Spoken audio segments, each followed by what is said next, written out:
Is it acceptable to profit from Vladimir Putin's war in Ukraine? Professor Jeffrey Sonnenfeld and his team at Yale University has tracked 1,200 companies operating in Russia before the war, and more than 1,000 of these companies have either put their activities on hold or completely left Russia. But where the good guys take a stand, others see business opportunity. So let's take a closer look.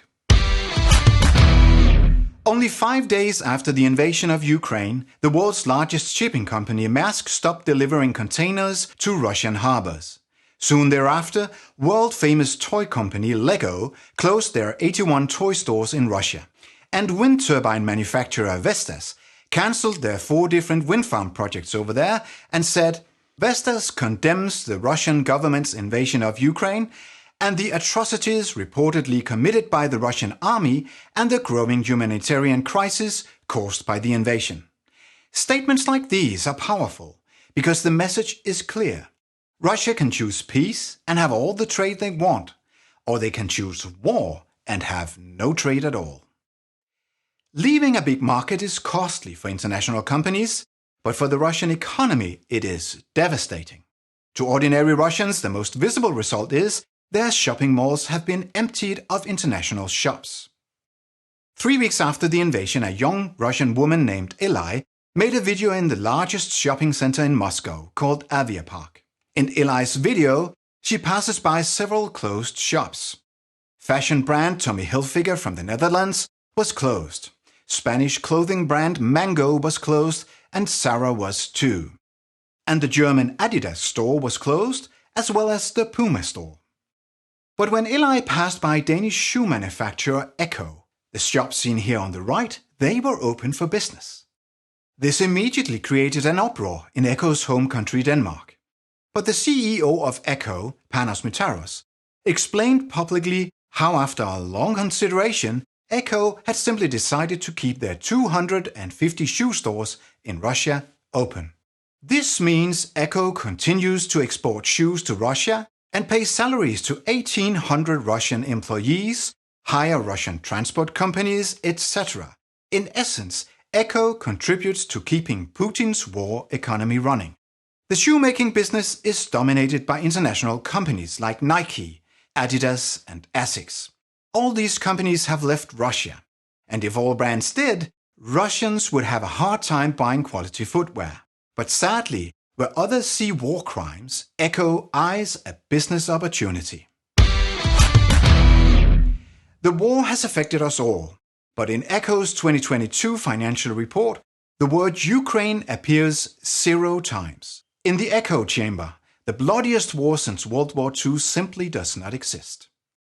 But what we do get in their financial report is a lot of self-praise and celebration, because their net revenue grew a whopping 30% last year. When asked by Danish news media how much of this growth is related to the Russian market, Ecco replies, no comment. All of this makes you wonder, what kind of company would act like this? But this is where Ecco wants you to know they are a wonderful company with a decent set of values. On page 10 of their financial report, Ecco presents their code of conduct, a 10-point list of the positive values Ecco claims to hold. Point 2 on this list is as follows. Ecco supports, respects, and takes a proactive approach to protecting internationally defined human rights. Now that is interesting.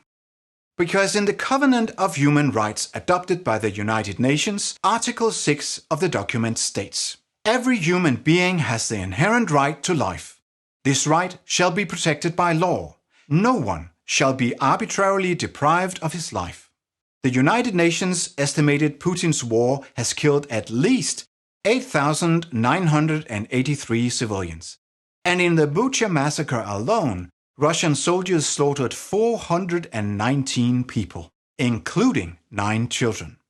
Putin is bombing hospitals, kindergartens, schools, and private homes night after night, and Ecco still supports Putin's war economy. Article 7 of the Human Rights is as follows. No one shall be subjected to torture or to cruel, inhumane, or degrading treatment or punishment.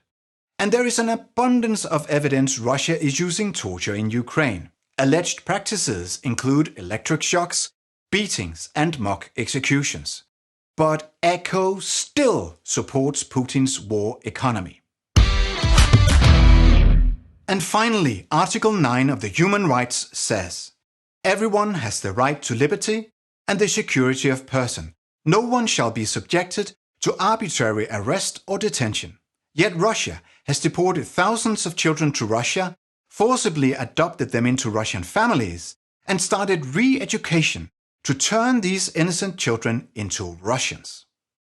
This is a Ukrainian genocide, and Ecco still supports Putin's war economy. I only have one question for Ecco CEO Panos Meteros. How the fuck do you sleep at night?